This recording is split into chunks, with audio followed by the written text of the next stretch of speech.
Bonjour à tous. Nous voici donc réunis pendant 2 jours pour discuter du thème de la confiance, ce pilier fragile et parfois fissuré de nos démocraties. Et cet après-midi, nous allons combiner 2 termes qui ne vont pas toujours ensemble, puisqu'il s'agit de la confiance et de la prévision. Confiance et prévision, nous allons donc parler géopolitique, qui est devenue une discipline tellement célébrée, tellement attendue, tellement sollicitée, qu'on a l'impression que si Molière devait encourager M. Jourdain aujourd'hui, il l'encouragerait sans doute à faire de la géopolitique plutôt que de la prose. Et c'est sûrement lié, bien sûr, à l'époque qui est la nôtre, à l'accélération, aux crises, à l'inquiétude. D'ailleurs, la salle est comble. Et c'est lié, bien sûr, vous êtes tellement nombreux, à la qualité de nos intervenants et des brillants jeunes gens qui les interrogeront tout à l'heure. Et donc, je vais appeler sans plus attendre Marie Madras, CERI, CNRS, Sciences Po, Dominique Moisy. Marie, vous êtes là. Dominique Moisy, géopolitologue, spécialiste des émotions. Thomas Gomard, qui dirige l'Institut français des relations internationales. Bruno Tertrais, directeur adjoint de la Fondation pour la recherche stratégique.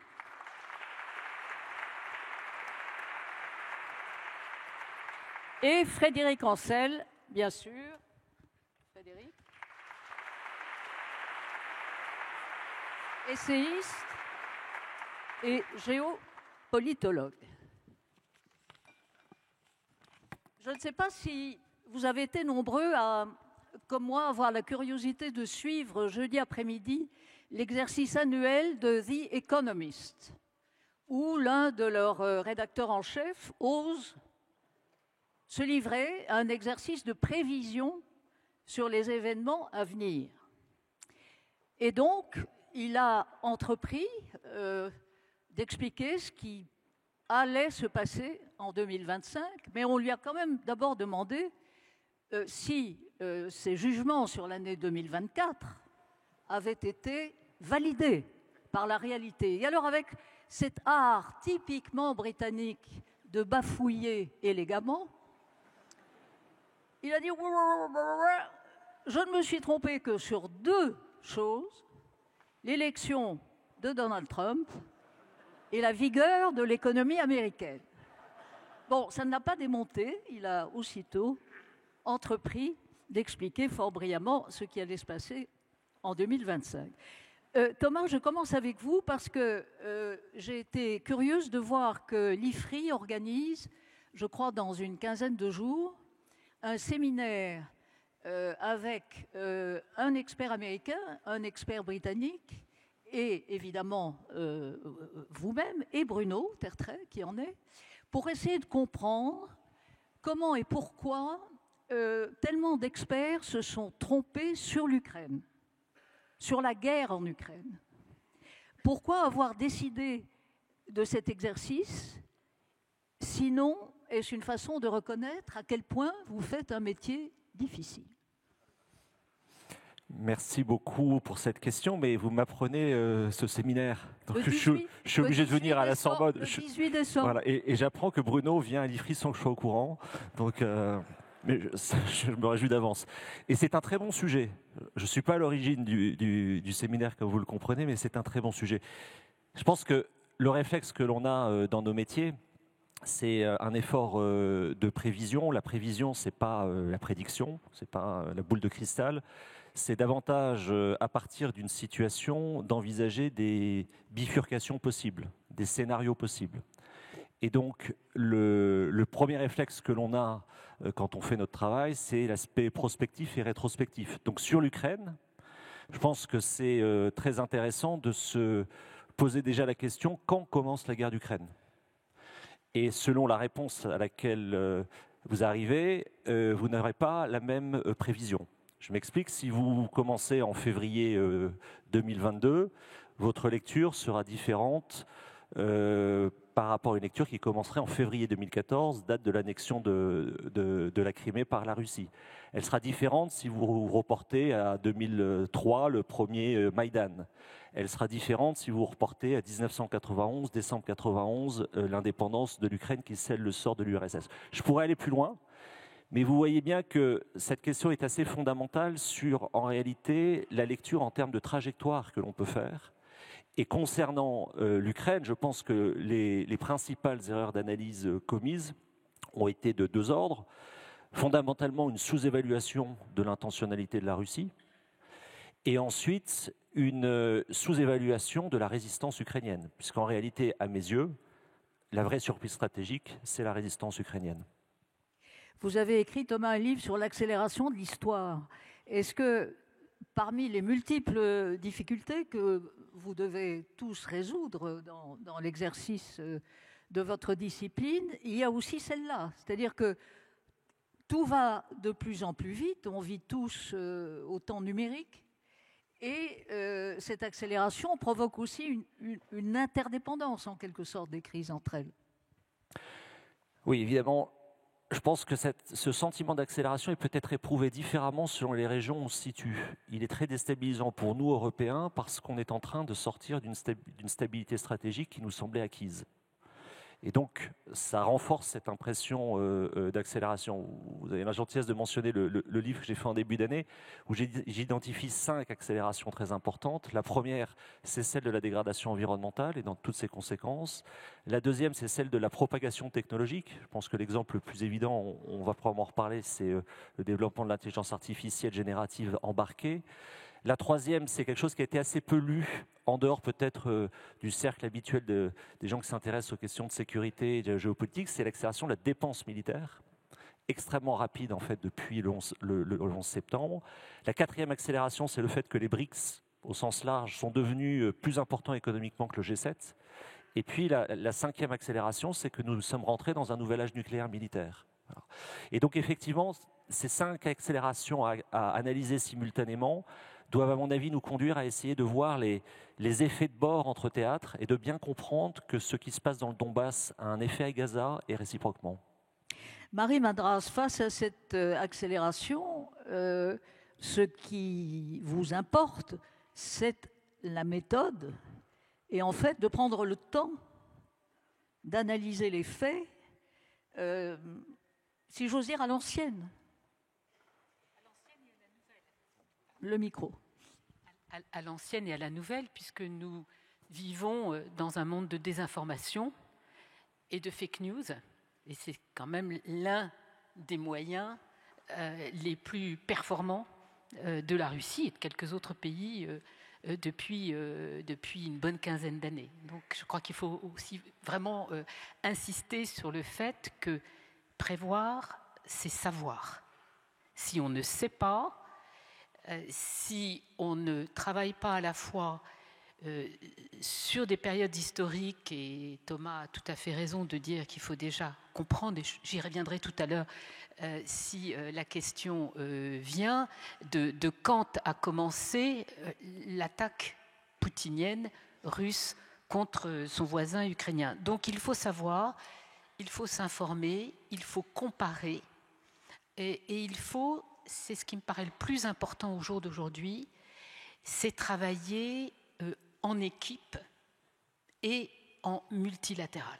C'est-à-dire que je trouve, par exemple, que dans le cas de la France, qui est donc un pays et une politique que nous connaissons bien tous ici, il aurait été productif de travailler sur une réflexion sur la Russie depuis que Poutine est arrivé au pouvoir il y a 25 ans, de travailler sur les premières guerres de Poutine, Tchétchénie, Géorgie, Syrie, Donbass, Crimée, qui est effectivement le début de la guerre d'aujourd'hui, de penser en fait l'objet Russie comme un acteur et un facteur absolument central de la sécurité de tout le continent européen. Et ce n'est que comme cela que nous pouvons tenter d'anticiper, avec évidemment des facteurs aléatoires très très nombreux, comment un pouvoir au Kremlin, qui a une logique assez particulière, comment cet homme, Vladimir Poutine, les quelques personnes peut-être qui l'écoutent encore, peuvent répondre à nos actions et aux signaux que nous envoyons. Et ce travail collectif n'a pas été fait. Enfin, on n'est pas très collectif non plus. Oui, enfin, ce que j'appelle collectif, d'abord, c'est l'Union européenne.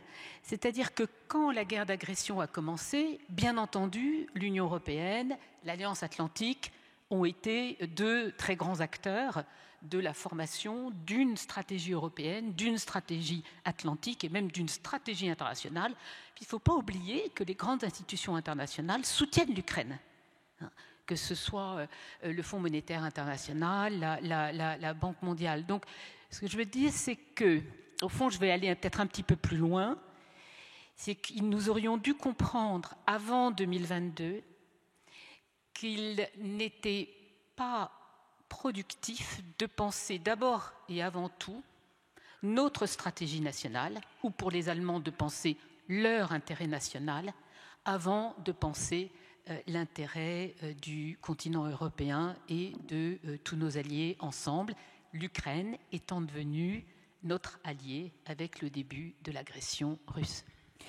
Bruno Tertrais, cette idée de prévisibilité, est-ce qu'elle est plus floue qu'auparavant ou au contraire est-elle plus précise puisque en quelque sorte nos esprits doivent s'entraîner encore une fois à essayer sinon de prévenir, en tout cas de prévoir ce qui peut se passer, ou c'est une illusion?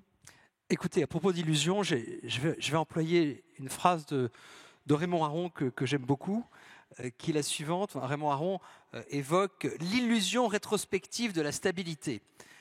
On a toujours le sentiment que le monde d'avant était plus stable et donc plus prévisible. Ça, c'est quelque chose qui se retrouve à chaque génération. Et Aron disait également que chaque génération a le sentiment de vivre un tournant historique. Ce n'est pas pour dire que la thèse de Thomas est erronée. Non, je pense qu'elle contient beaucoup de choses justes. Mais l'idée selon laquelle le monde est forcément plus imprévisible aujourd'hui, c'est quelque chose qu'on a pensé à chaque génération. Or, que constate-t-on, c'est que les stratégies d'acteurs tels que la Russie ou la Chine, ce sont des stratégies de long terme qu'on connaissait déjà il y a 15 ans, peut-être 20 ans. Que constate-t-on, c'est que les grandes crises, les conflits, se sont à chaque fois ou presque dans des lieux qui ont été des zones de crise.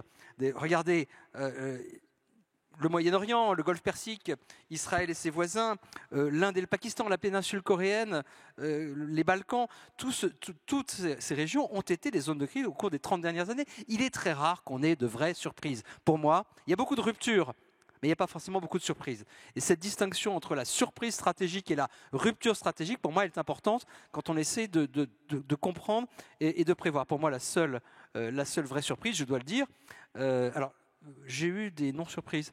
Je vous raconterai peut-être comment, dans les années 95, j'ai fait un scénario du Brexit pour 2015. C'était pas mal vu. C'était pas mal vu. En revanche, je me suis trompé comme tout le monde, parce que j'avais pas pu voir l'arrivée de la Corée du Nord sur le continent européen pour soutenir la Russie. Ça, je dois dire que... Voilà, donc je ne veux pas vous faire penser que j'avais tout prévu. Si, moi je crois que Bruno Tertrais prévoit toujours tout. Mais Bruno, justement, cette distinction subtile entre rupture et surprise, comment se fait-il qu'on est chaque fois surpris et qu'on ne se rend pas toujours compte des ruptures? À cause des filtres cognitifs qui sont chers à un autre intervenant, Gérald Bronner, que vous aurez peut-être le plaisir d'écouter tout à l'heure. Les filtres cognitifs, ce sont ces barrières mentales qui nous empêchent de voir comment les autres acteurs pensent. Puisqu'on a parlé, Marie a parlé de l'Ukraine tout à l'heure, c'était quand même extraordinaire de voir que au moment en septembre-octobre 2021, le nombre de gens qui, en France et ailleurs, nous disaient « mais bien sûr que la Russie ne va pas envahir l'Ukraine, car cela ne serait pas de son intérêt. » Et on est dans un monde dans lequel on pense constamment connaître l'intérêt des autres mieux qu'ils ne le connaissent eux-mêmes. C'est un travers qui n'est pas propre à la France. Donc les barrières mentales, les filtres cognitifs, c'est particulièrement important. Dernier mot, Christine, si vous me permettez. Il y a la prévision et il y a l'anticipation. Les pandémies, par exemple, on savait tous, on l'avait écrit dans les livres blancs sur la défense, etc., qu'une grande pandémie grippale allait arriver. La question, c'est comment est-ce qu'on s'y prépare et à quel moment les scénarios, qui sont presque tous prévisibles, sont suffisamment pris au sérieux parce que leur probabilité est suffisamment importante pour qu'on s'y prépare et qu'on anticipe. C'est ça, pour moi, la vraie question de la prévision dans le domaine de la géopolitique, comme dans beaucoup d'autres d'ailleurs. Dominique Moisy, vous avez écrit plusieurs ouvrages tout à fait remarqués et remarquables sur l'importance des émotions. Et les émotions ont leur part, bien évidemment, dans la discipline qui nous réunit cet après-midi. Mais cela suppose qu'on puisse encore analyser le comportement des individus plutôt que des systèmes, plutôt que des régimes, plutôt que des mécaniques, en quelque sorte, qui entraînent les crises ou qui les précipitent ou les accélèrent. Vous pensez que dans cet univers, et évidemment cette guerre atroce en Ukraine, mais il en est une autre au Proche-Orient, tout aussi atroce, les émotions ont encore leur part, où elles disparaissent, sauf bien sûr du côté des victimes?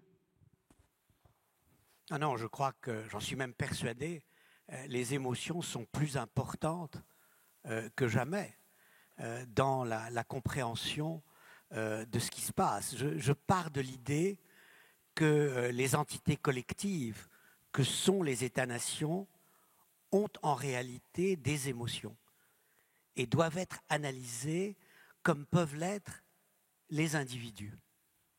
Et à partir de ce schéma, alors on peut lancer des hypothèses.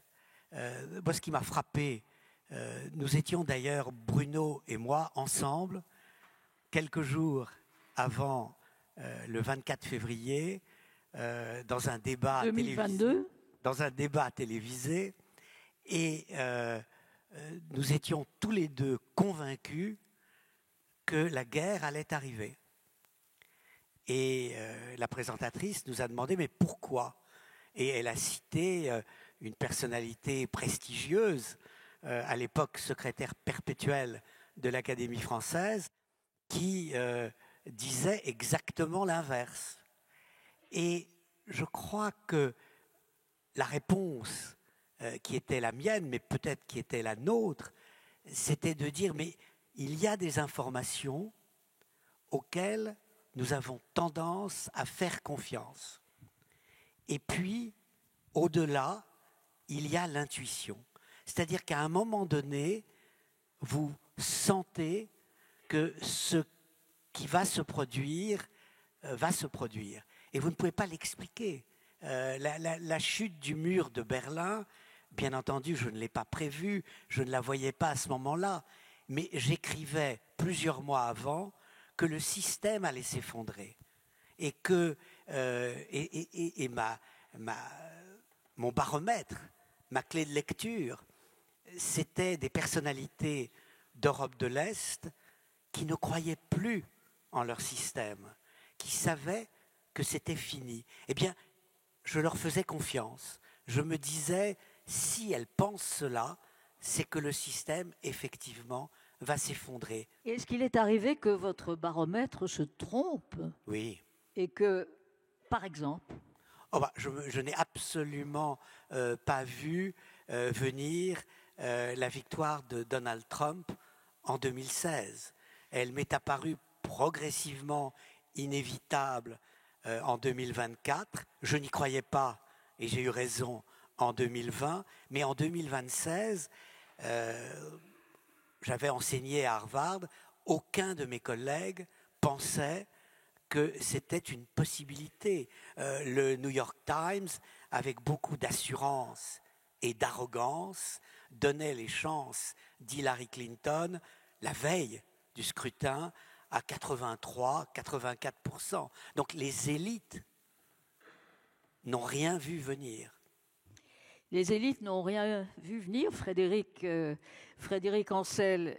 Est-ce que cette myopie dont on accuse tantôt les professionnels de la géopolitique, tantôt les élites politiques d'abord, économiques aussi, cette myopie-là, est-ce qu'elle s'aggrave à cause de cette accélération du tempo ou est-ce qu'elle s'aggrave à cause des prismes cognitifs dont parlait Bruno ?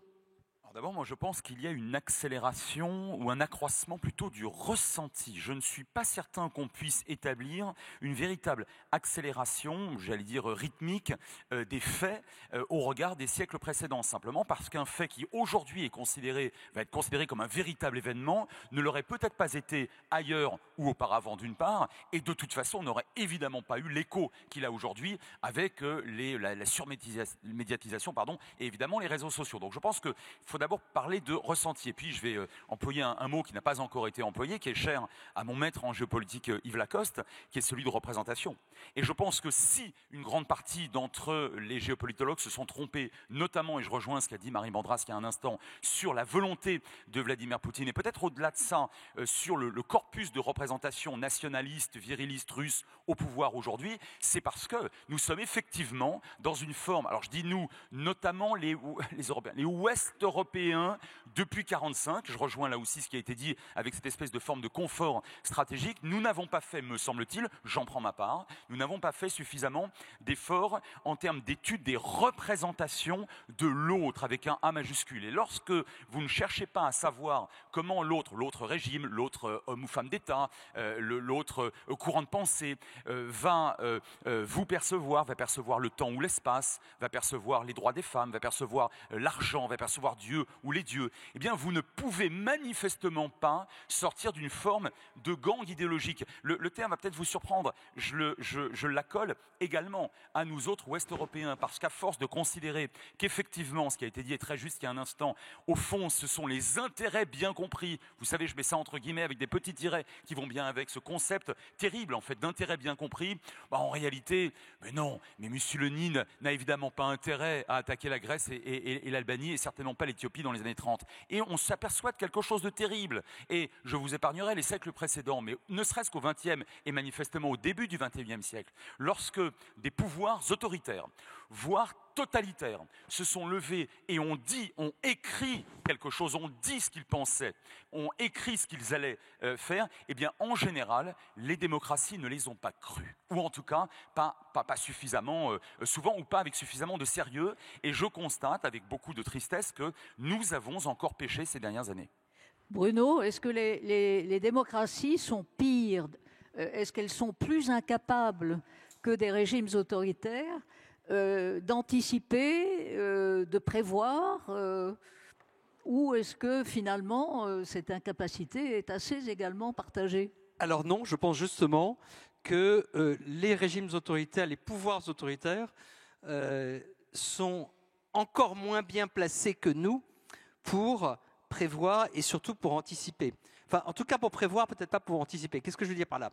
Il y a une fermeture de pensée et souvent une fermeture à l'information et surtout une lecture particulière du monde extérieur et de l'information extérieure qui est propre à peu près à tous les régimes autoritaires et qui les rend, à mon sens, beaucoup moins aptes que nous ou encore moins aptes que nous les démocraties à prévoir le monde. Pourquoi ? Parce qu'une démocratie, par nature, c'est un endroit où il y a du débat. C'est un endroit où l'information circule librement. Certes, nous avons tous ces filtres cognitifs, ces barrières mentales, mais c'est bien pire, à mon avis, entre guillemets, je mets beaucoup de guillemets, chez les autres. Et surtout, lorsque vous avez un pouvoir autoritaire personnalisé qui se caractérise parce qu'on l'a vu partout dans l'histoire et qu'on voit partout dans le monde aujourd'hui, à savoir que l'information qui parvient aux leaders, c'est l'information qui plaît aux leaders. On n'aime pas dire à Poutine, à Saddam Hussein, à Staline, à Mao et sans doute à Xi Jinping ce qui ne lui plaît pas. À un président démocratiquement élu. Je pense que c'est peut-être vrai aussi pour Emmanuel Macron,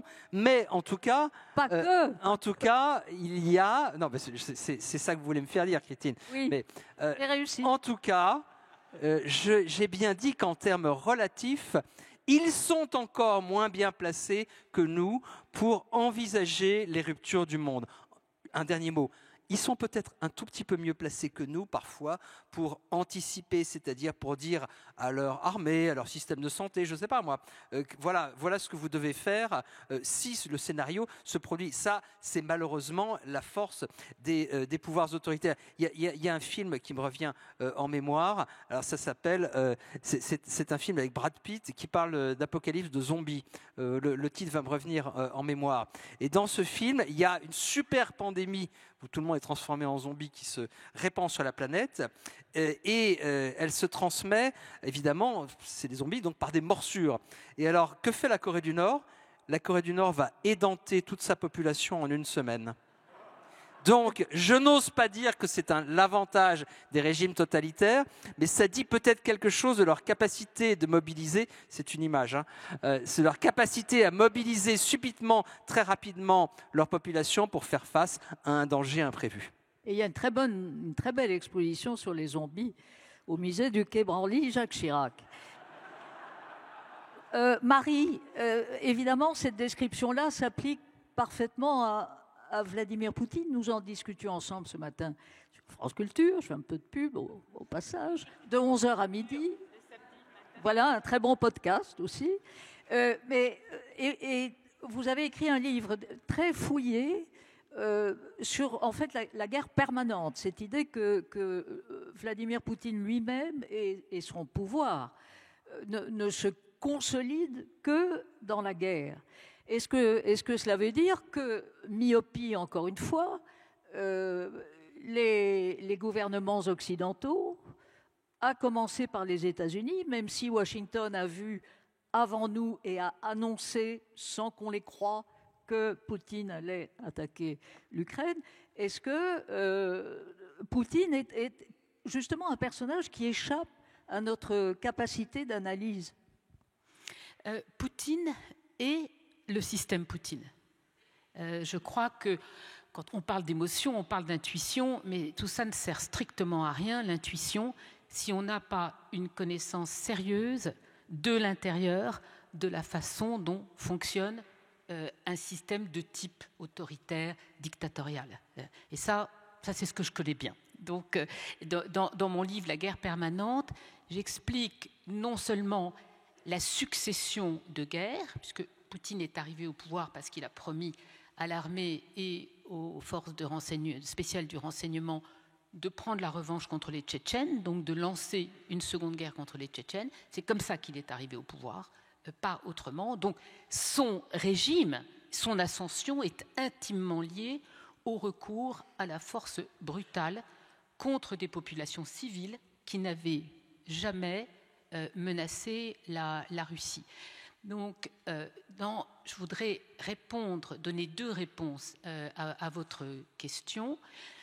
La première, qui rejoint justement notre interrogation sur la prévision. On sait d'abord que pour essayer d'anticiper, il faut tout de suite se donner 3 temps. Le court terme, le moyen terme et le long terme. Et il faut aussi connaître d'où vient l'acteur en question, celui qui décide, celui qui, dans le cas de Poutine, commet des agressions et lance une guerre criminelle. Mais il ne faut pas non plus être dans une forme de fatalisme d'une histoire longue, qui est, je pense, une des erreurs qui a été beaucoup faite chez nous. Ils ont toujours eu un tsar, tout ça, excusez-moi, mais c'est du pipeau. D'abord, c'est du pipeau parce qu'il y a eu la période des années 80 et 90 qui a été tout à fait différente, et que tous les habitants de la Fédération de Russie, et les Ukrainiens et les Géorgiens et les autres, se souviennent très très bien de ce qui s'est passé entre 1985 et 1998-99. Mais il y a aussi le fait que même si Poutine a clairement, pour consolider son pouvoir, il avait besoin de la confrontation et du monopole de l'usage de la force et du monopole de la transgression. Donc, il avait besoin de la guerre, mais surtout, il avait besoin de s'assurer que les anciennes républiques à l'ouest de la Fédération de Russie d'aujourd'hui ne se donnent pas les moyens de devenir des États souverains, des sociétés démocratiques, des États de droit, qui donc auraient tous les moyens de se délivrer de l'emprise de Moscou, qui est aussi une emprise économique, qui est une emprise de corruption. Et bien entendu, quand il y a un projet de développement démocratique, de développement international, l'attrait du voisin européen et du voisin atlantique est très fort. Il y a un dernier point que je voudrais au moins soulever, et quitte à ce qu'on y revienne, la surprise de 2022, elle demeure parce que à partir de 2021, Vladimir Poutine s'est mis à dévier de son comportement. Analysé semaine après semaine, le comportement n'était plus le même. Et toute l'année 2021 a été une année de langage extrêmement brutal, de mobilisation de troupes dans des proportions extraordinaires aux frontières de l'Ukraine. Et ensuite, quand il a lancé son armée contre l'Ukraine en ouvrant 4 fronts, totalement désinformé sur les grands progrès de l'armée ukrainienne, totalement désinformé sur la résistance civile ukrainienne, puisque depuis 2014, les Ukrainiens se sont formés en comités locaux de défense civile. Donc ça a été très très important dans la résistance. En 2022, Poutine a pris un risque considérable, alors que pendant les années précédentes, Poutine était un homme qui n'aimait pas prendre des risques. C'est-à-dire qu'il s'assurait, par exemple pour la Crimée, pour le Donbass, il s'est assuré que ça se passerait vite et bien.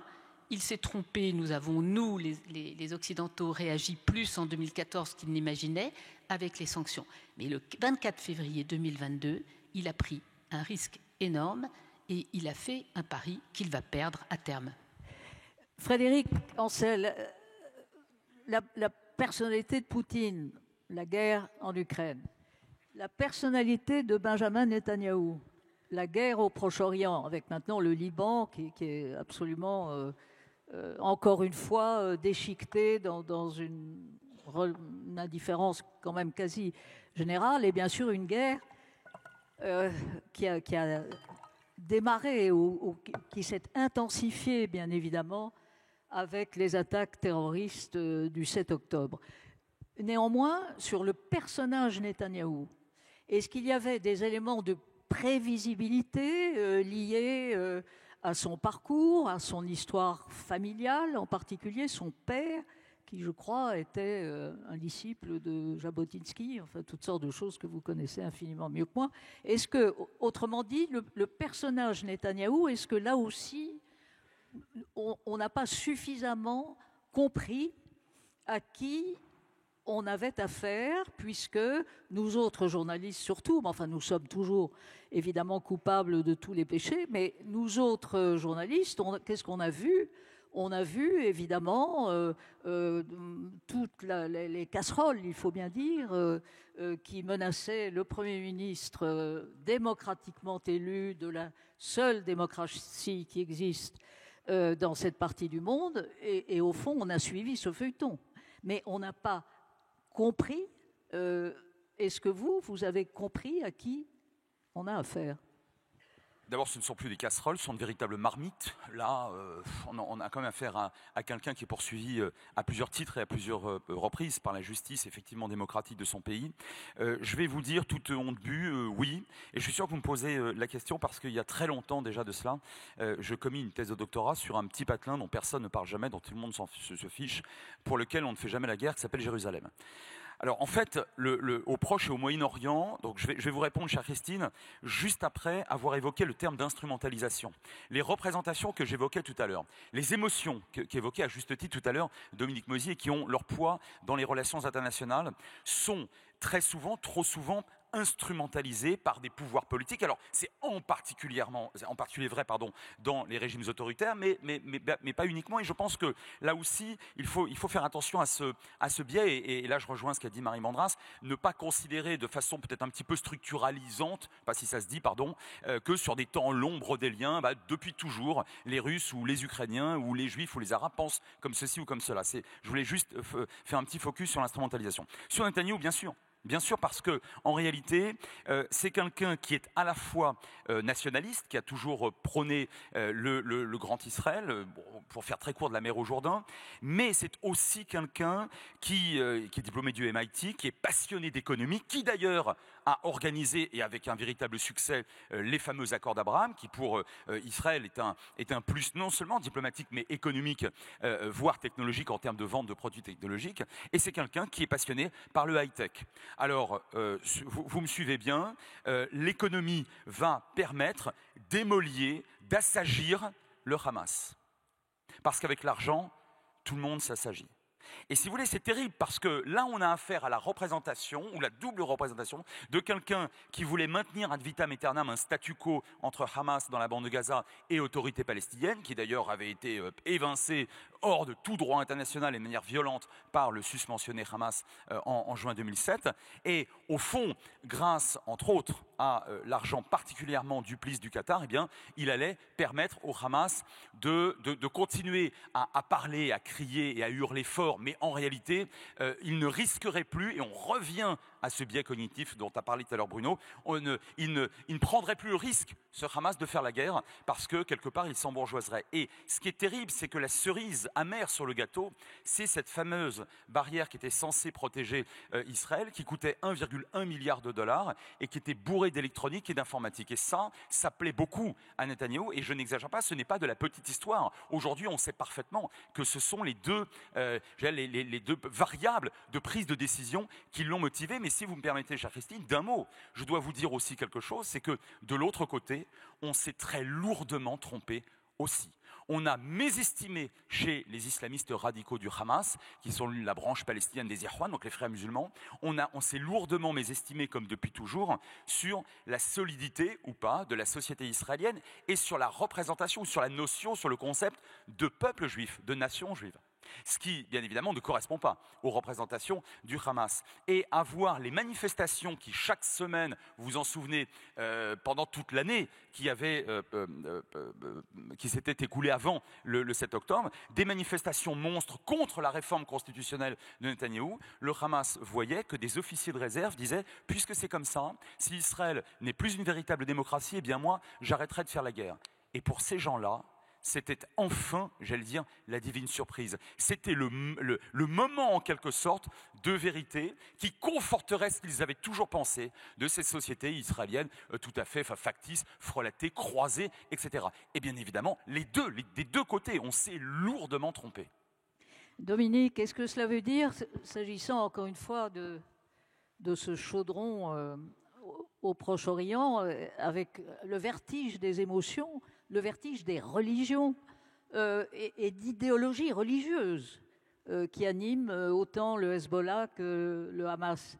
Est-ce que là aussi, nos esprits dits cartésiens, je crois que le pauvre Descartes doit se retourner dans sa tombe assez souvent, tellement nous ne nous conformons pas à ce que cet adjectif est censé signifier. Est-ce que là aussi, nous continuons à minorer à l'excès l'importance des religions, l'importance des idéologies, dans la mesure où nous-mêmes, jusqu'à un certain point, nous nous en sommes détachés? Israël a profondément changé au cours des dernières décennies. Ce n'est plus du tout le pays que j'avais connu comme jeune professeur visiteur au début des années 70. C'était un pays infiniment plus laïque. Là, on est dans un autre cas de figure. Alors, je dirais, oui, tout le monde s'est trompé, mais pas tout le temps et pas de la même manière. Je crois que, rétrospectivement, Sinoir, puisqu'il est sans doute le responsable majeur du 7 octobre, avait une intuition qui s'est sans doute révélée tragiquement juste. Je vais commettre un massacre comme Israël, comme les Juifs n'en ont pas connu depuis la Seconde Guerre mondiale. Ce pogrom, cette barbarie, va pousser les Israéliens dans un esprit de revanche. Cet esprit de revanche va contribuer à la fin à isoler Israël. L'État victime agressé allait dans son esprit devenir, par une logique émotionnelle, paria. Et c'est là où je crois qu'il y a une dimension qui est essentielle, qui est la dimension historique. C'est-à-dire le 7 octobre n'est pas vécu par les Israéliens comme il pourrait l'être par un autre peuple.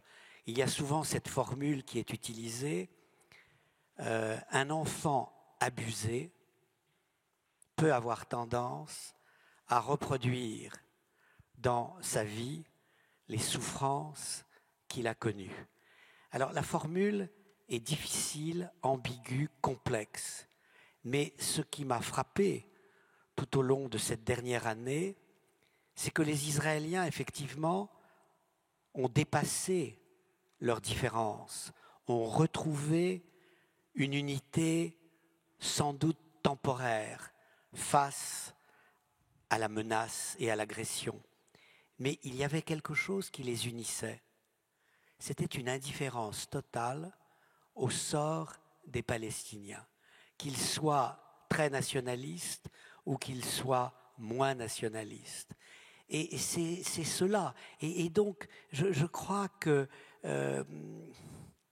il y a une... Je reviendrai d'un mot à ce que disait Marie, et j'étais d'accord avec elle, mais il y a, je crois, ce que j'appellerais l'intelligence émotionnelle, qui est essentielle pour comprendre une situation ou pour comprendre un homme à un moment donné.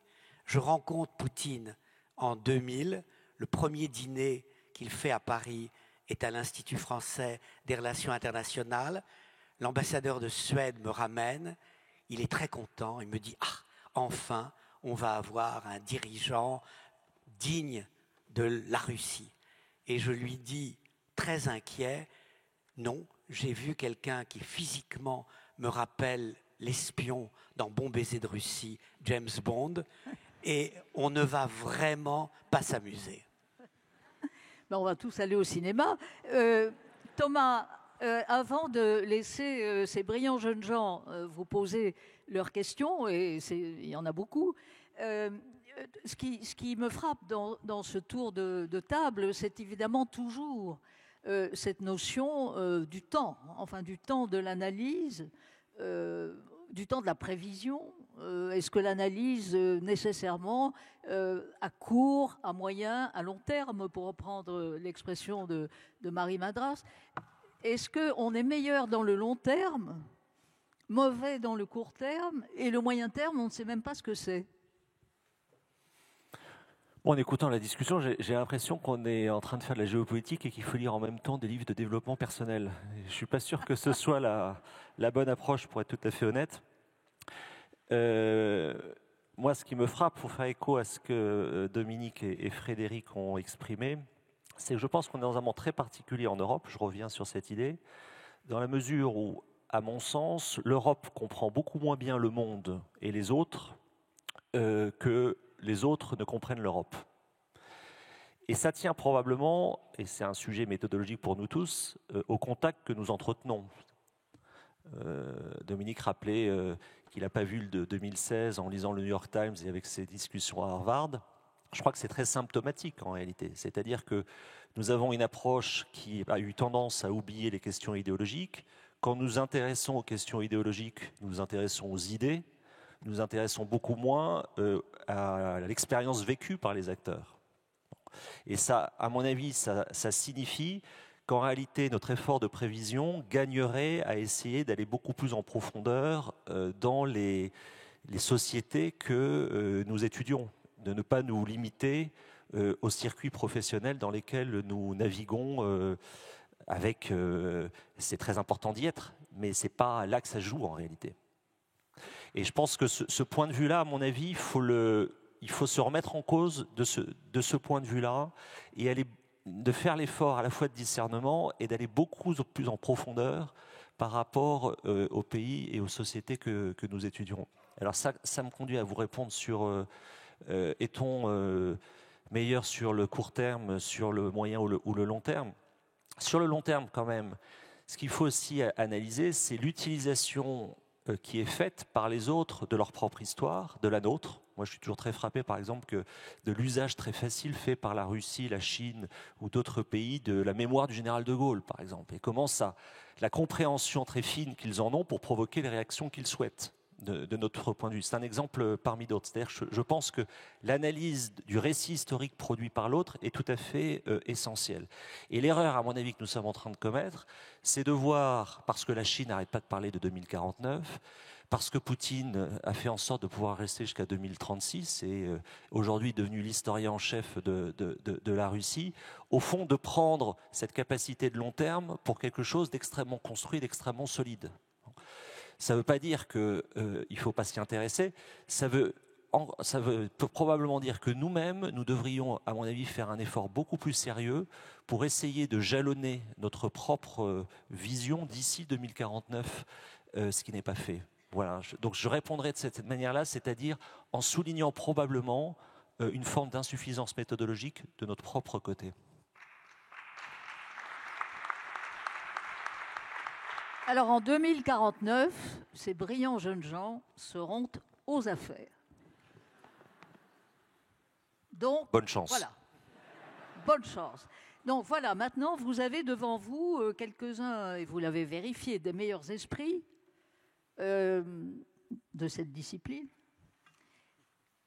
qui se lancent. Vous précisez évidemment celui de nos invités auxquels vous souhaitez poser votre question.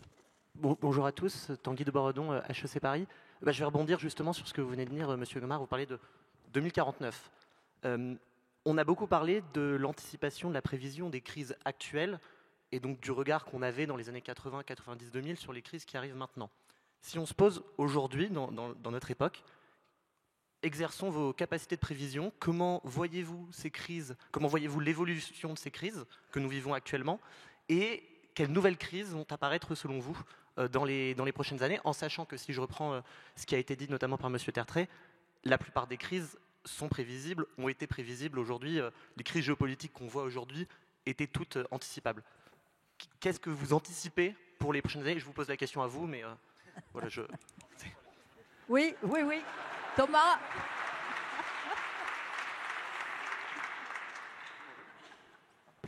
Bruno. Thomas? Moi, je peux y aller. Non, je crois que, alors, puisqu'il y a un sujet dont on a encore très peu parlé, mais qui est central, tant la relation sino-américaine va être structurante pour les années qui viennent, et qu'elle l'est déjà, bien sûr. Juste avant que j'oublie un tout petit truc important, pour parler de Trump, justement, ceux qui avaient envisagé la victoire de Trump en 2016 et surtout en 2024, c'est ceux qui ont passé plus de temps au milieu du pays que sur les côtes. Ceux qui se sont systématiquement plantés, pour rebondir sur ce que disait Dominique à propos du New York Times, c'est ceux qui lisaient le New York Times, qui passaient leur temps entre Washington et New York. Moi, je reviens de Washington, c'est une bulle démocrate, et à San Francisco, à Los Angeles. Donc, j'abonde totalement dans cette idée de, effectivement, comme dit Thomas, connaître les sociétés. On ne peut pas tout connaître. Et parfois, le recul est plus important que... Il vaut mieux parfois ne pas connaître un pays plutôt que d'y être allé 3 jours et dire « ça y est, j'ai compris le pays ». Oui, mais tu ne vas pas échapper à la question. Non, j'échappe pas à la question. Alors non, mais d'ailleurs, Christine, tu as vu que j'ai commencé à en parler.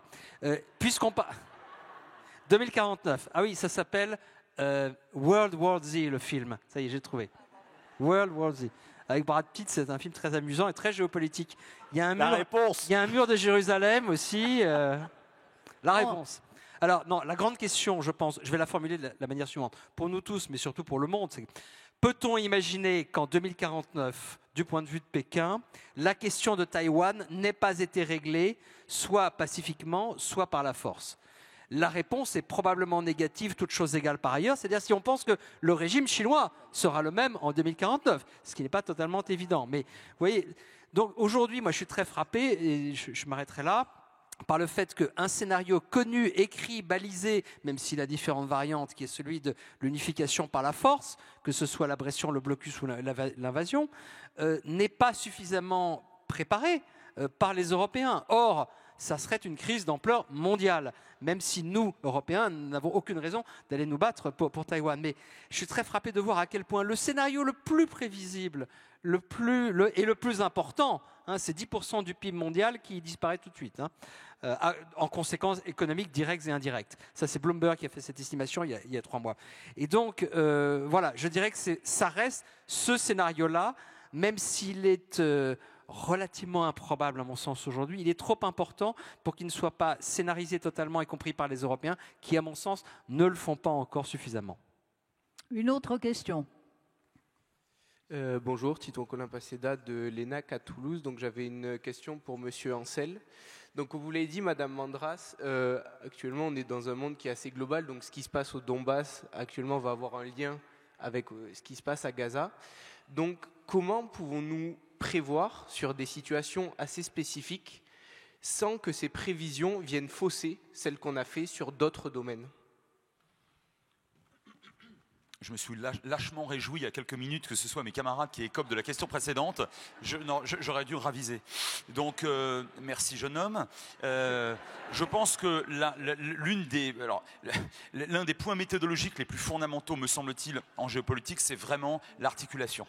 C'est l'articulation non seulement des temps, on ne va pas y revenir, des temps plus ou moins longs, et de leur ressenti et de leur propre perception d'ailleurs. L'articulation, évidemment, des espaces, je répète que je viens de chez Lacoste, c'est très très fondamental, et l'articulation des intérêts et ou des alliances politico-militaires qui d'ailleurs ne sont pas si importantes quantitativement que cela au monde. Une fois qu'on est sorti de l'OTAN, vous voyez, des alliances qui pourraient nous faire basculer dans le fameux été 14, qui est devenu un véritable concept en réalité, cette cascade de déclarations de guerre liées à un entrelac d'alliances militaires tout à fait fortes et qui ont été immédiatement respectées. Aujourd'hui, factuellement, c'est pratiquement impossible. Donc je vous dirais que il faut toujours, me semble-t-il, essayer alors c'est extrêmement difficile, mais d'essayer de voir dans quelle mesure une crise se développant ici va réellement, nécessairement être percutée ailleurs, sachant que cet ailleurs a des liens très importants. Je m'explique en 2 mots. Lorsque le colonel Kadhafi, en 2011, est en proie d'abord à la révolte d'une grande partie de sa population, puis en but à une coalition internationale menée d'ailleurs par Paris et Londres, il en appelle à ceux qu'il croyait être ses alliés, qui étaient en fait pour beaucoup ses obligés, parce qu'il avait, pardonnez-moi l'expression, arrosé énormément sur plusieurs États sahéliens, subsahariens et arabes, absolument personne n'est venu à son secours. Et je pourrais vous citer d'autres cas de figure. Donc, je veux dire, ce n'est pas parce qu'on est a priori lié, soit géographiquement en termes de voisinage immédiat, soit thématiquement ou religieusement. Tiens, prenez des États arabo-musulmans qui pensaient, indépendamment du printemps arabe et de Kadhafi, qui pensaient pouvoir bénéficier sinon d'une alliance, en tout cas d'une intervention ou au moins d'une neutralité bienveillante de la part d'autres États qui a priori partageraient un même substrat religieux, et ça n'a pas été le cas. Donc je pense qu'il faut toujours être très prudent, alors plutôt dans le sens de l'optimisme. D'abord, ça ne coûte rien, puis de toute façon, la posture apocalyptique, alors pour le coup, elle est tout à fait inutile. Et essayer de voir dans quelle mesure, encore une fois, on peut déconnecter des crises d'autres crises. À vous. Bonjour à tous, je suis Capucine Murel, étudiante à l'école polytechnique. Et j'ai une question pour vous, Monsieur Gomard. Je voudrais revenir sur un point que vous évoquez tout à l'heure. Il s'agit des bouleversements posés par l'intelligence artificielle. Plus précisément, en quoi l'IA rebat-elle les cartes sur la scène internationale? Quels sont les défis que cette nouvelle technologie pose en matière d'anticipation? Et faut-il plutôt y voir un outil promettant des perspectives d'amélioration dans un monde en crise, ou plutôt le début d'une nouvelle ère où l'imprévisible domine? Question simple, là encore. Merci beaucoup. Je vais commencer en citant Vladimir Poutine, dont on a beaucoup parlé, puisqu'il a eu cette formule bien connue désormais, disant que celui qui maîtriserait l'IA serait le maître du monde, ce qui va de pair aussi avec la lecture du tandem Trump, Musk, etc. Bon. À mon avis, il y a trois choses à regarder très, très distinctement. La première, c'est la question en fait de la production. Dans quelle mesure l'intelligence artificielle générative telle que nous la connaissons va changer les modes de production et l'organisation de l'appareil productif. Donc ça, c'est dans une école d'ingénieurs, vous allez être directement concerné, puisqu'au fond, ça y est. Enfin, c'est la prise en compte, la mise en œuvre de l'intelligence artificielle générative au niveau individuel, c'est fait avec ChatGPT et c'est démultiplié par d'autres outils. Il y a une deuxième question distincte qui est celle de l'information / désinformation, manipulation de l'information. Ça veut dire quoi en fait un espace démocratique avec de l'intelligence artificielle? On a vu ce que ça pouvait donner quand Elon Musk mettait à disposition de Donald Trump le réseau X. Voilà, on voit ce que ça peut produire. C'est un exemple parmi d'autres. Moi, je pense qu'il faut vraiment suivre de très près cette alliance. Il faut suivre aussi de très près les déclarations de J.D. Vance avec son compagnonnage avec Peter Thiel et bien comprendre que derrière les outrances de Donald Trump, il y a une vision identitaro-futuriste qui est à l'œuvre. Et qui annonce, à mon avis, évidemment, qui a déjà des effets dans nos propres systèmes politiques européens. Enfin, on va avoir, pour dire les choses très rapidement, des tas de petits Trump pour lesquels, tout simplement, les faits n'existeront pas ou seront contestés. Et puis, il y a un troisième aspect, à mon avis, là aussi très important et qui vous concerne directement, c'est l'intelligence artificielle, c'est une très forte concentration de la valeur produite et dans un petit nombre d'acteurs industriels et dans un petit nombre d'ingénieurs, en fait. Et il y a une question fondamentale, j'ai lancé des travaux à l'IFRI sur ce sujet d'ailleurs, sur les talents et l'intelligence artificielle. Où sont-ils formés? Et ensuite, dans quel espace circulent-ils? Est-ce que c'est plutôt un espace transatlantique, ce qui est la réponse spontanée qui vient à l'esprit quand on pense aux ingénieurs français? Mais c'est très important de comprendre, par exemple, comment circulent les ingénieurs indiens.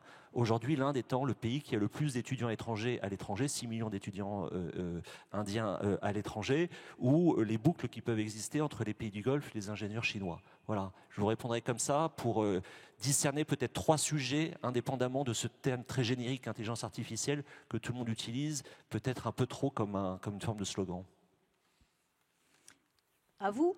Bonjour, moi c'est Chana Seba et j'aurais une question pour Monsieur Gomard aussi. Quel succès! Vous aviez bien préparé les choses, Christine. Quelles régions aux dynamiques géopolitiques sont les plus difficiles à prévoir actuellement? Eh bien, c'est l'Europe pour moi. Voilà, c'est-à-dire que si je fais écho à la première question sur 2049, on sait qu'on a une Chine qui veut être la première puissance mondiale, mais qui sera déjà très vieillissante. Moi, je ne sais pas si en 2049, l'Union européenne existe toujours. et que la situation très paradoxale dans laquelle on est, c'est que nous avons d'une certaine manière inventé le risque géopolitique par rapport à des zones. Je pense l'émergence du risque politique dans sa méthodologie, ça apparaît au début des années 80, surtout avec les crises en Amérique latine pour des défauts de paiement, etc. Aujourd'hui, nous sommes nous-mêmes, au fond, le principal risque géopolitique pour bon nombre d'autres raisons. Donc il y a la question à la fois de la cohésion de l'Union européenne dans son fonctionnement, et donc ça ouvre des scénarios qu'on peut le dire, extrêmes de dislocation, de sous-ensemble, d'intégration renforcée, d'élargissement. Mais je ne prendrai pas le risque aujourd'hui de dire novembre 2024 qu'on aura une Union européenne forte et vaillante en 2049. Bonjour, Prudence de la Suisse, étudiante en droit à Paris Descartes. J'avais une question pour Bruno Tertrais. Alors depuis l'invention de l'arme atomique et ses premières utilisations, les affrontements directs entre puissances nucléaires ont fini par être interdits. Cependant, la guerre en Ukraine et les ambitions de certains pays font aujourd'hui craindre une certaine escalade qui serait incontrôlée. Comment estimez-vous la participation de l'arsenal nucléaire sur la stabilité de l'ordre international, de l'ordre mondial, pardon. Oui, écoutez, je crois que justement, ce qu'il se passe en Ukraine depuis plus de 2 ans conforte plutôt, j'ai même écrit mon dernier livre sur ce sujet, conforte plutôt la thèse selon laquelle l'arme nucléaire, ça va être terrible ce que je vais dire, attention, l'arme nucléaire rend sage, ou plutôt donne aux États la peur de l'escalade aux extrêmes. Pourquoi je dis que c'est terrible? Parce que quand on est ukrainien, c'est insupportable d'entendre ça. D'entendre que Vladimir Poutine a ses limites lui aussi et que non, il ne va pas appuyer sur le bouton et que donc, oui, il conserve une certaine rationalité dans un certain domaine. Il est même raisonnable dans ce domaine. Il y a le rationnel et le raisonnable sont 2 catégories distinctes, là encore, toujours Raymond Aron, mais qu'il faut bien toujours distinguer. Mais regardez ce qui s'est passé il y a depuis 3 jours. Vladimir Poutine, finalement, continue, à mon sens, à montrer que même lui, qui est capable des pires horreurs en Ukraine, dès qu'il est question du domaine nucléaire, il a une certaine retenue.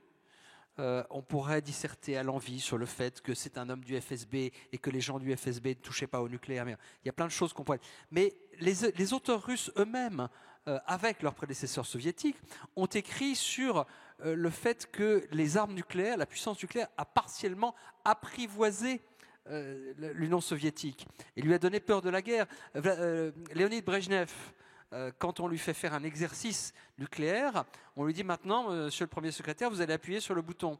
Et là, il demande, Vladimir Vladimirovitch, vous êtes sûr que c'est un exercice? Et il a la main qui tremble, littéralement.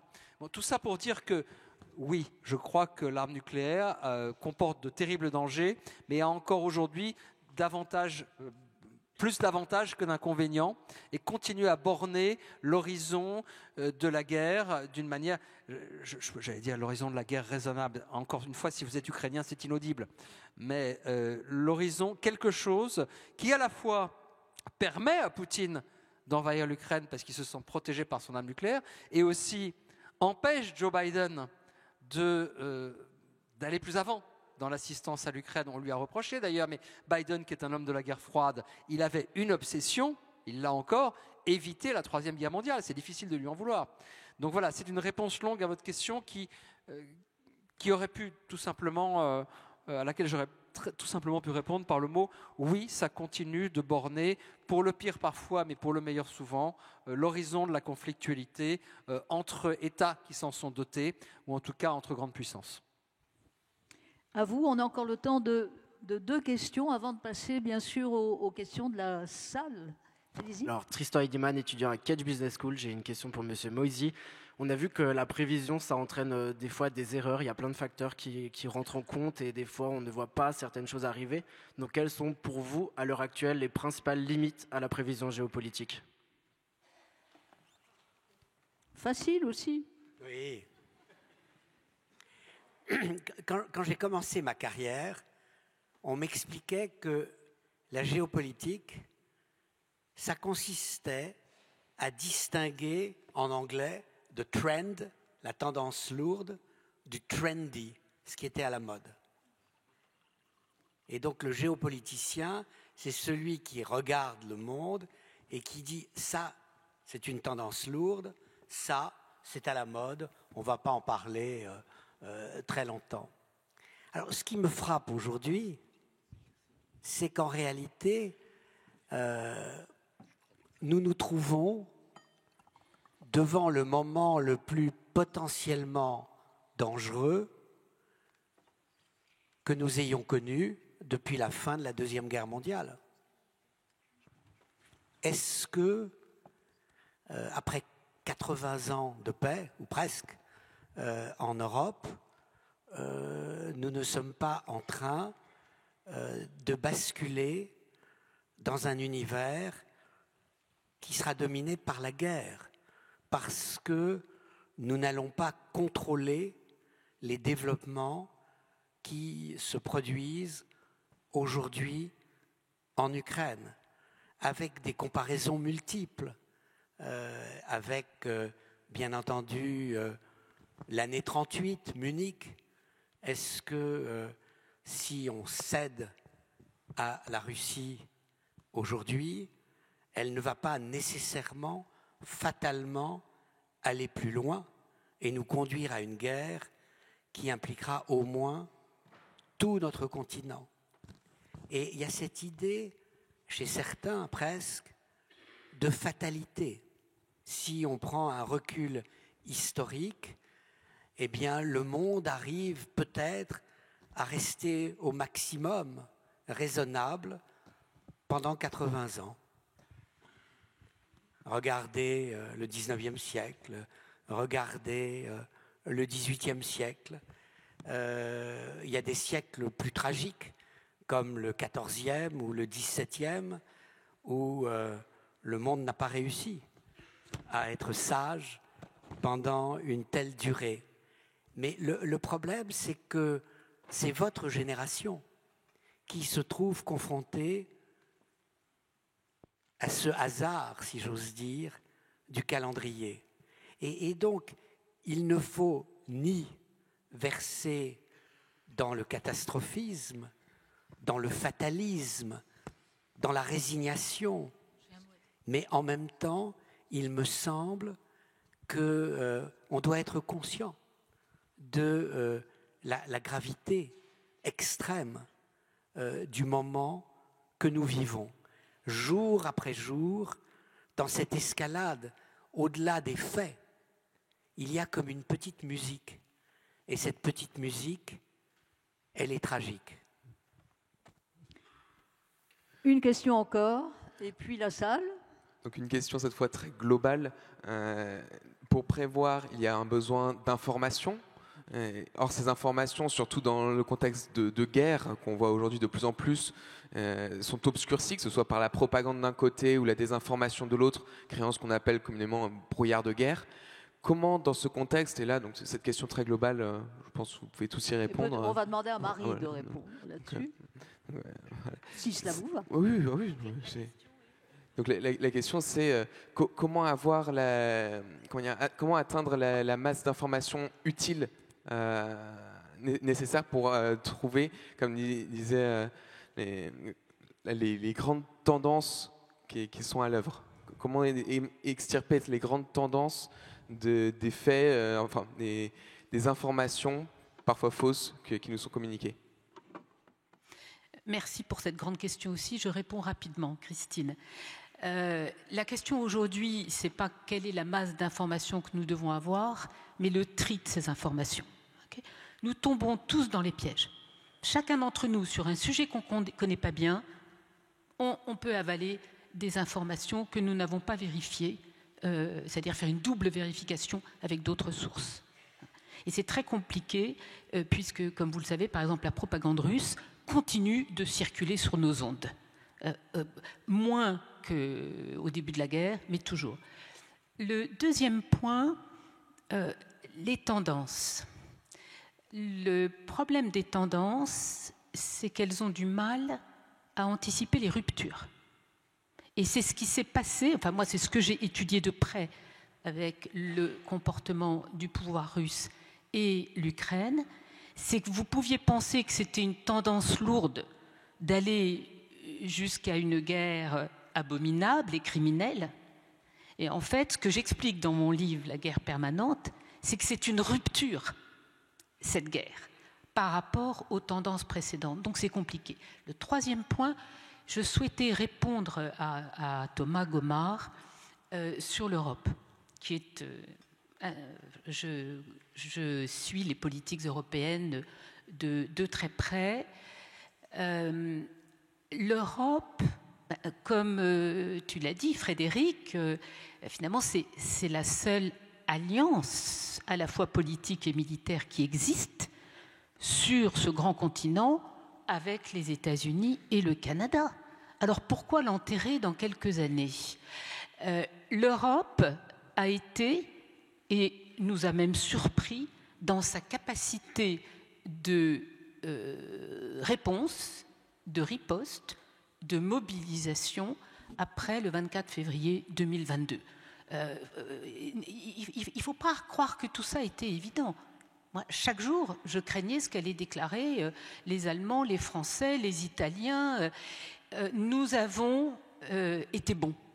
Et d'ailleurs, quand vous allez en Ukraine, quand vous parlez aussi avec les Ukrainiens qui viennent nous informer sur leur situation intérieure, leurs réformes intérieures et sur leur guerre, ils vous disent à chaque fois d'abord merci beaucoup, vous avez fait énormément, vous nous avez écoutés, pas assez sur les armements, pas assez, mais sur tout le reste, vous avez été très bons. Et si je crois qu'il y a une région du monde dont l'avenir est beaucoup plus prévisible, c'est l'Europe, avec l'Ukraine, avec la Géorgie, avec la Moldavie, qui vont rejoindre l'Union européenne dans quelques années, et que la zone la plus imprévisible, si nous n'accompagnons pas les changements après la fin de la guerre et la chute de Poutine, c'est la Fédération de Russie.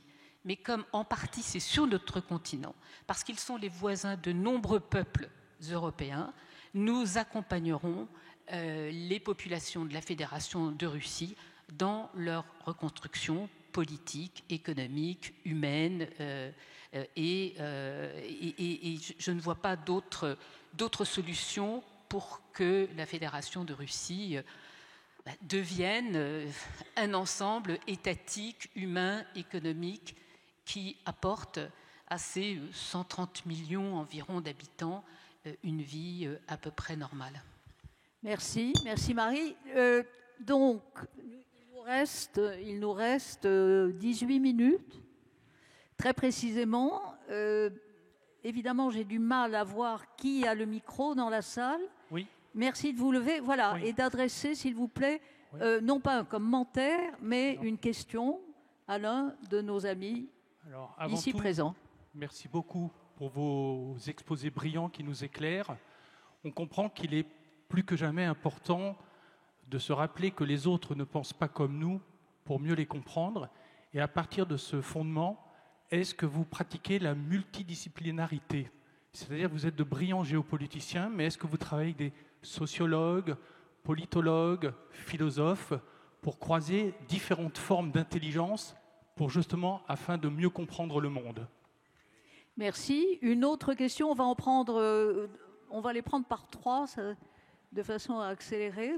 Oui. Bonjour. Bonjour. Je voulais savoir, parmi justement les moyens de prévoir dans un monde en crise, de prévoir dans un monde en crise, est-ce que ce qui se passe sur le plan économique ne peut pas préfigurer ce qui se passera à l'avenir sur un plan militaire? Je pense par exemple aux BRICS, voilà, et à la bipolarisation du monde.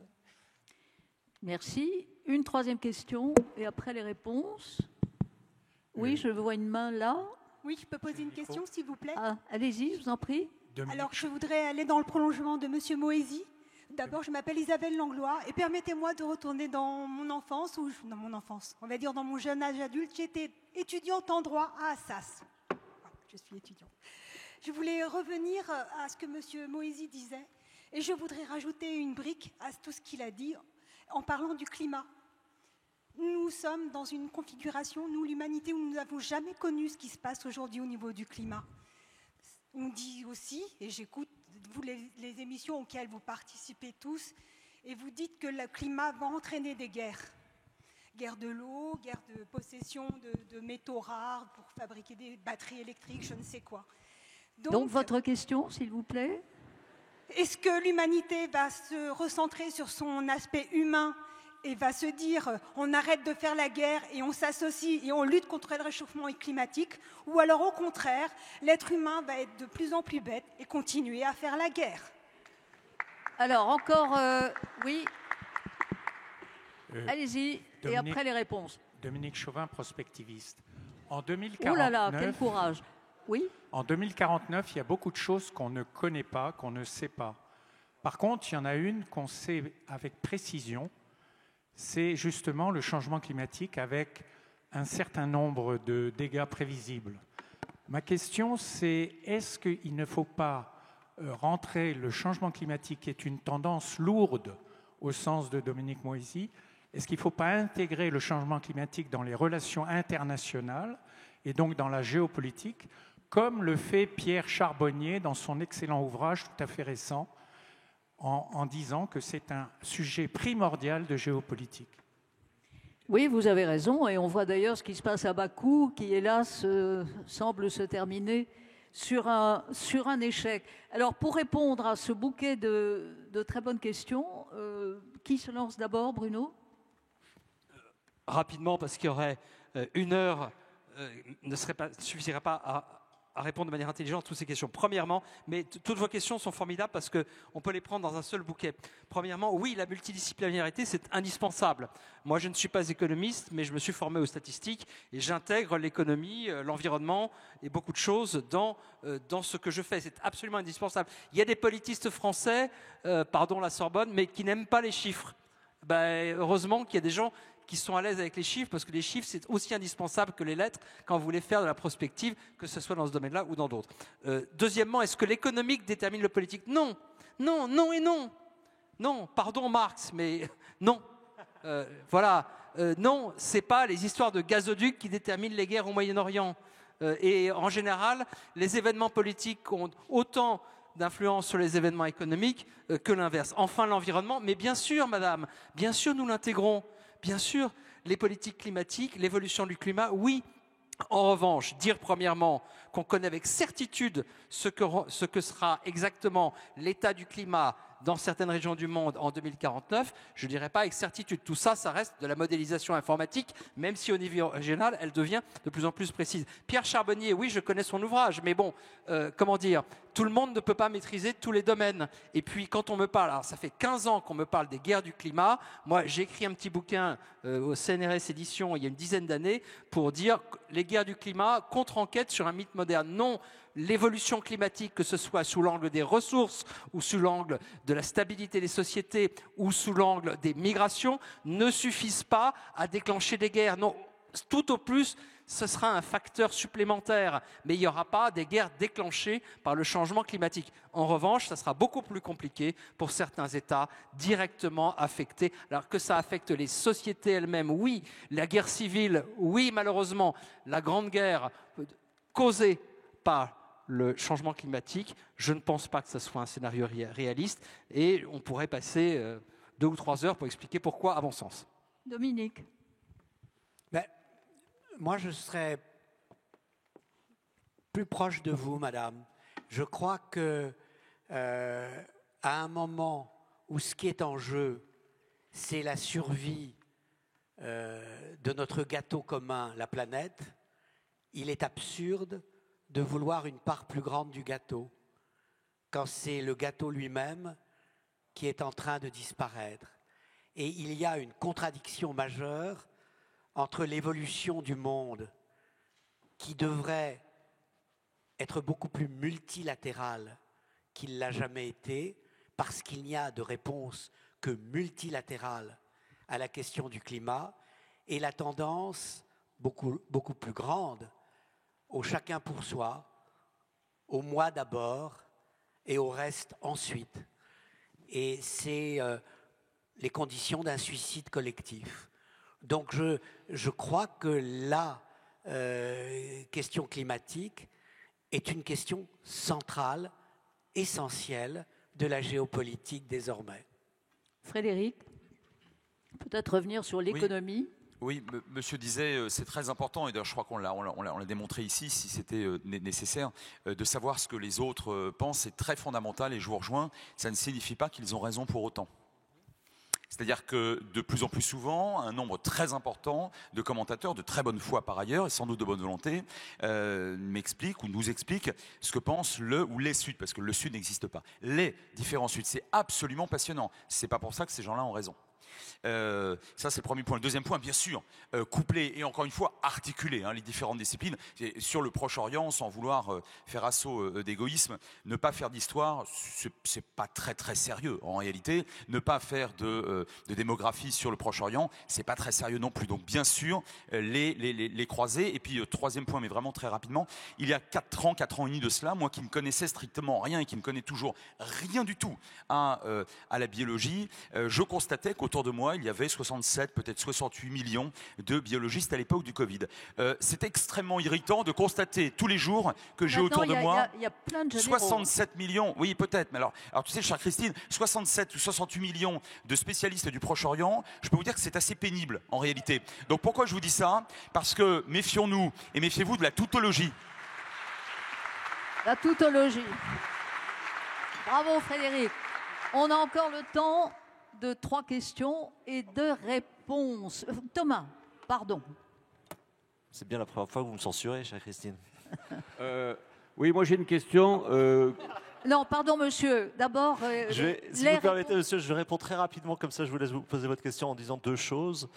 La première, c'est que, à mon sens, ce qu'il faut arriver à penser, c'est la convergence entre la rapidité de la dégradation environnementale dans ces 3 composantes principales que sont le réchauffement climatique, la perte de la biodiversité et les pollutions, avec l'accélération de la mise en données du monde, c'est-à-dire la propagation technologique. Et ça pose une question assez fondamentale de méthode, on est à la Sorbonne, c'est que nos capacités de transformation sont très largement supérieures à nos capacités d'anticipation de ces transformations.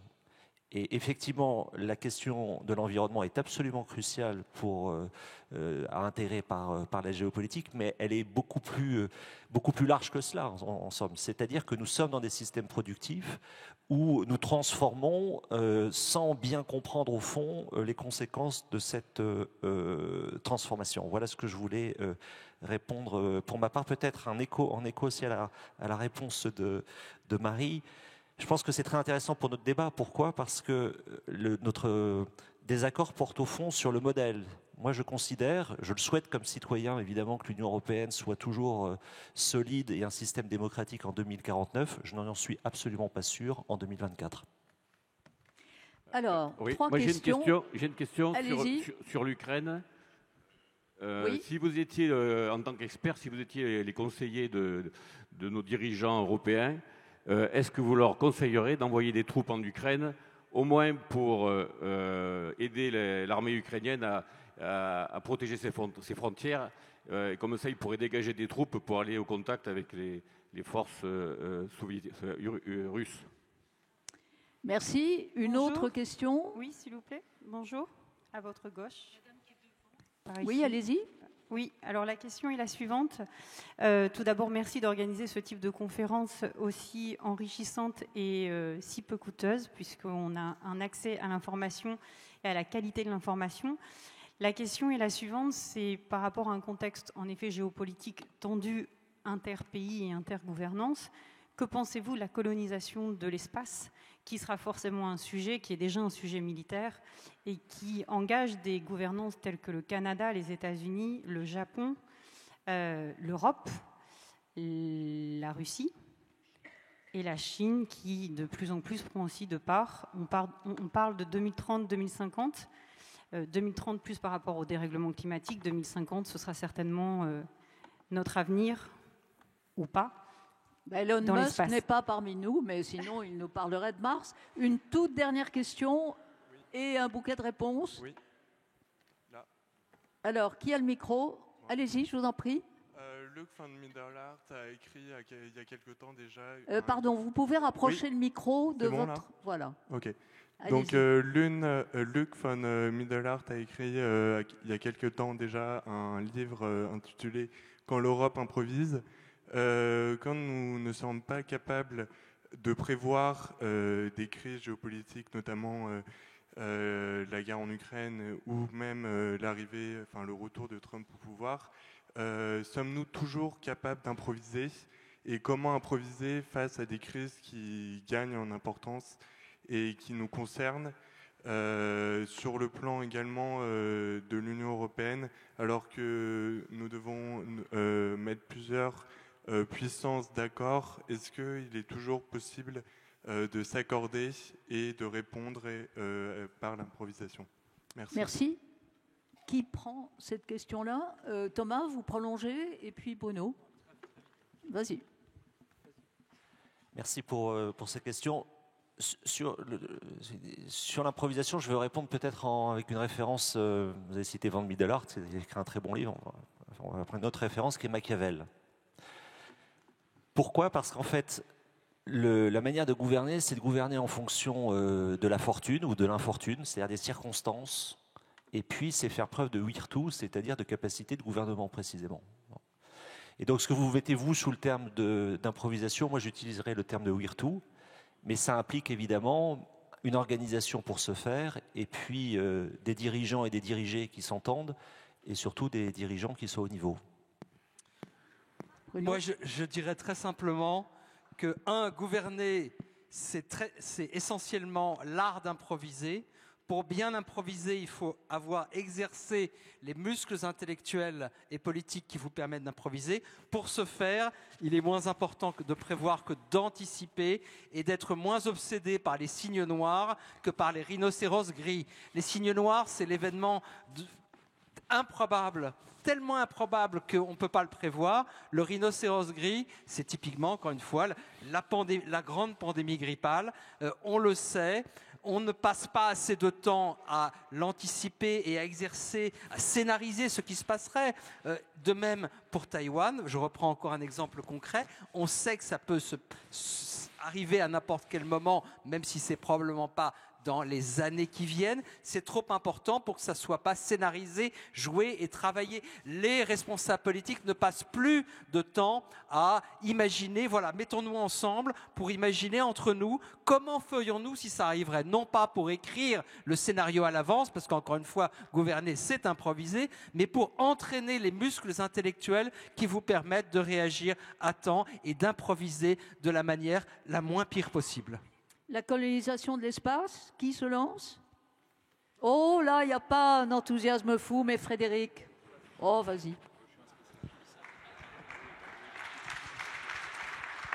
Là, vous n'étiez pas obligé. Hein. Je ne suis pas un grand spécialiste de l'espace. Hein. Je pense que, nous n'avons pratiquement pas ou pratiquement plus le choix que de tenter, de toute façon, au moins, de faire quelque chose, et pas seulement sur le plan militaire, à se taper dessus avec nos satellites respectifs, mais effectivement à imaginer un début, en tout cas, de forme de vie, non pas massive, mais au moins parcellaire dans l'espace. Le deuxième point très rapide que je voudrais développer, c'est le terme de puissance qui pour moi n'est pas un terme performativement négatif. Tout dépend de ce qu'on en fait, c'est toujours pareil. Et comme ici je crois qu'on sera tous à la fin des fins plutôt d'accord pour considérer que de toute façon on ne connaît pas l'avenir, il vaut mieux le voir arriver en étant doté d'un certain nombre d'instruments de souveraineté, voyez-vous, de ce que j'appelle la puissance au sens le plus noble et le plus générique du terme. Et de ce point de vue-là, il a été fait mention, mais très très peu, de l'Europe. Je suis tout à fait comme Thomas Gomard, je suis de plus en plus craintif de ce qui peut se produire si on ne va pas plus vite et mieux vers la deuxième dimension de la puissance, outre la dimension économique, normative, industrielle, peut-être même énergétique d'ailleurs, qu'on a, je crois, très bien réussi, peut-être même au-delà des espérances d'un Schuman dans les années 50. En revanche, il faut, me semble-t-il, et là, vous voyez, c'est le citoyen qui parle, pas seulement le géopolitologue. Et je crois que c'est très difficile d'être l'un sans l'autre. On est tous porteurs de convictions et de représentations, du moins moi aussi. Et moi aussi, je suis très, très, très européen. Et je pense qu'on a intérêt, maintenant, et surtout après les coups portés par Poutine, et peut-être d'ailleurs par la réélection de Trump, d'aller plus vite et plus loin, de façon à apparaître, lorsqu'interviendront, où que ce soit, et quelle que sera la nature, quelle que que soit la nature à ce moment-là, de ces crises-là, à apparaître comme plus fort et plus puissant. Eh bien voilà, il est 16h pile, donc nous avons rempli le contrat.